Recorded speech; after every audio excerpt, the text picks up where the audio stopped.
selamat pagi anak-anak. Oke, apa kabar semuanya? Apakah baik? Oke, baik ya, sehat semua. Baiklah, sebelum kita memulai pembelajaran pada pagi hari ini, alangkah baiknya kita berdoa menurut agama dan kepercayaan kita masing-masing. Doa akan Ibu pimpin. Baik, marilah kita berdoa. Doa dimulai. Selesai. Oke.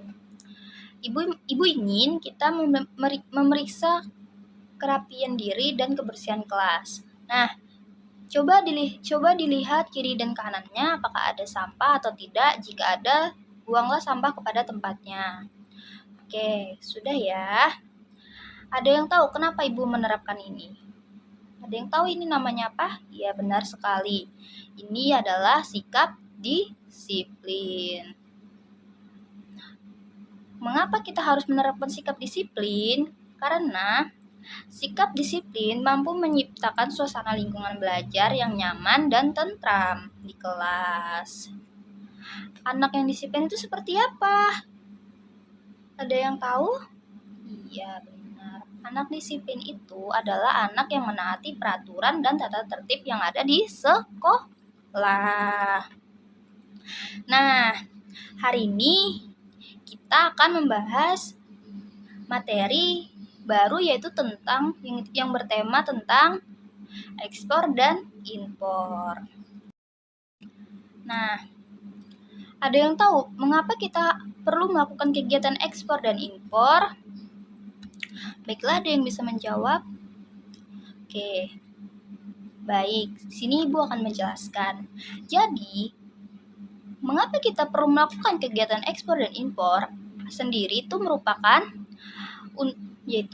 bentuk komunikasi atau kerjasama pada tiap negara. Selain memenuhi kebutuhan dalam negeri, tujuan dilakukan kegiatan ekspor dan impor adalah meningkatkan neraca pembayaran dan mengurangi adanya keluar devisa pada negara lain. Oke, di sini Ibu akan menjelaskan. Untuk materi yang pertama, Ibu akan menjelaskan tentang pengertian ekspor dan impor. Nah, sebelum masuk pada pengertian ekspor dan impor, di sini Ibu akan menjelaskan perdagangan ekspor dan impor itu apa.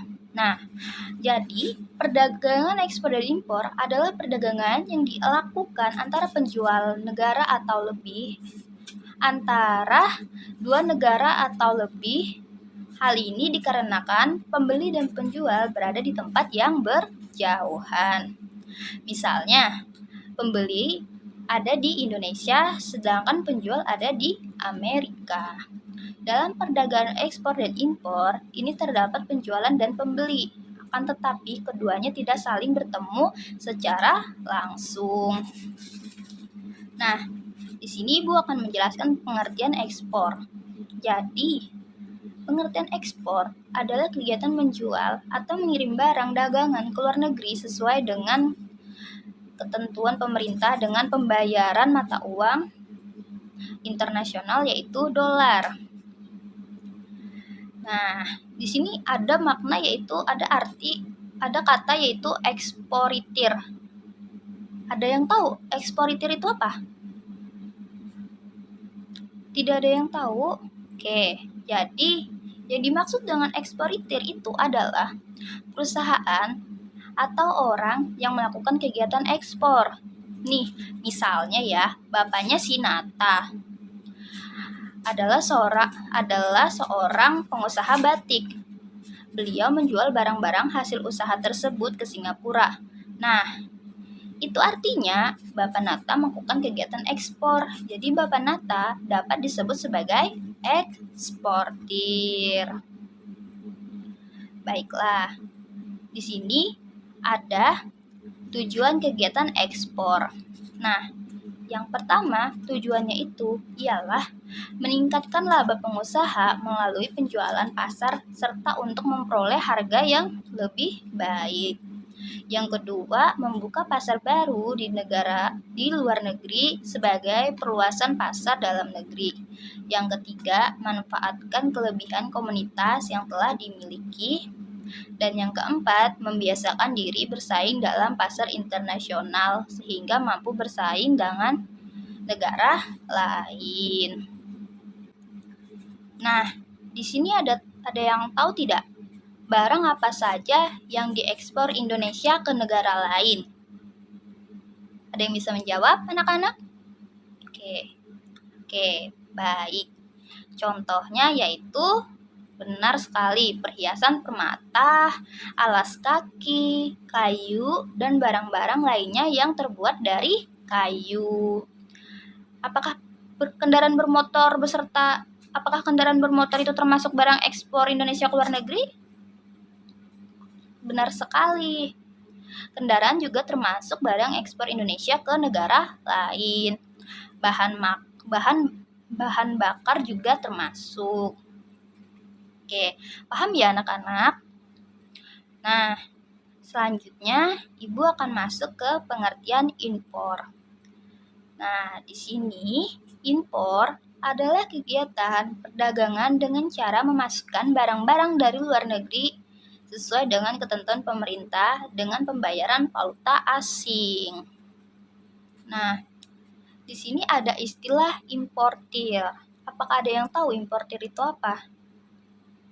Oke, tidak ada yang tahu ya. Jadi di sini Ibu menjelaskan, importir adalah orang yang melakukan kegiatan impor. Misalnya, di Cina itu terkenal dengan hasil produksi tekstil yang memiliki kualitas bagus. Jadi, Ibu Wina, seorang pedagang kain di Indonesia, untuk melengkapi barang dagangannya, ia mendatangkan kain-kain dari Cina. Nah, dengan demikian,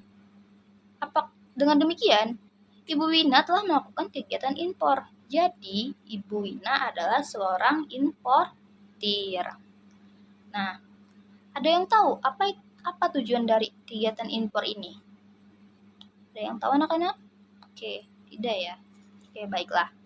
Jadi, kegiatan impor ini bertujuan untuk memenuhi kebutuhan masyarakat akan barang-barang dengan cara mendatangkan barang yang belum tersedia di dalam negeri dari luar negeri. Baiklah, untuk impor, ada yang tahu tidak contoh-contoh barang luar negeri yang diimpor ke Indonesia? Ada yang bisa memberikan contoh? Oke, benar sekali, seperti beras. Beras apa? Beras yang biasa berasal dari Vietnam dan Thailand yang kita konsumsi di Indonesia. Kemudian jagung yang biasanya berasal dari India, Amerika Serikat, dan Argentina. Gula pasir yang biasanya berasal dari Malaysia, Korea Selatan, dan Thailand. Kemudian susu yang biasa berasal dari Selandia Baru, Australia, dan Amerika Serikat. Oke, baik. Itu ya anak-anak untuk untuk pengertian, tujuan, dan contoh dari ekspor dan impor. Apakah ada yang ingin ditanyakan? Baiklah, apakah ada yang ingin ditanyakan? Oke, Nana. Oh iya, manfaat dari kegiatan ekspor dan impor. Oke, pertanyaannya bagus sekali ya. Nah, jadi manfaat dari kegiatan ekspor dan impor itu yang pertama adalah mengenalkan produk dalam negeri. Jadi, salah satu manfaat dari kegiatan ekspor adalah memperkenalkan produk dalam negeri ke kancah internasional. Sebut saja seperti negara Jepang yang telah melakukan banyak kegiatan ekspor sehingga terkenal dengan produk otomotifnya. Sementara ini, Indonesia belum memiliki ciri khas dalam bidang penjualan internasional sehingga melakukan ekspor yang sangat membantu. Nah, yang kedua itu menambah devisa negara. Manfaat lain dari kegiatan ekspor yaitu menambah devisa negara. Hal ini terjadi karena kegiatan ekspor memungkinkan Indonesia untuk menjual produk ke berbagai negara. Oke, Yang ketiga, memperoleh produk dan jasa yang tidak ada dalam negeri.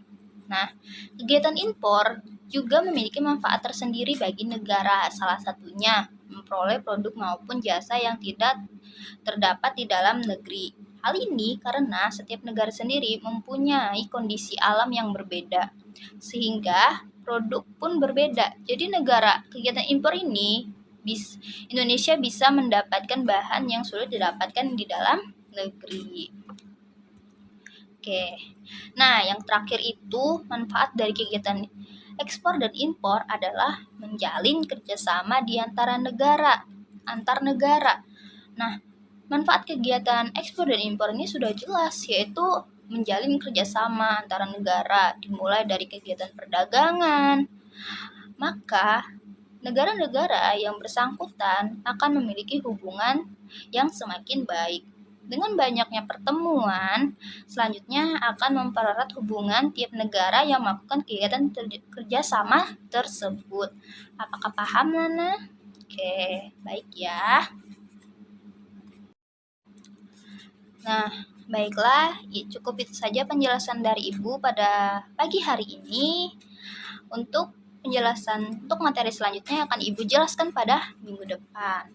Oke, Ibu tutup pertemuan kita pada pagi hari ini. Sampai ketemu lagi di minggu depan. Ibu ucapkan terima kasih. Selamat pagi.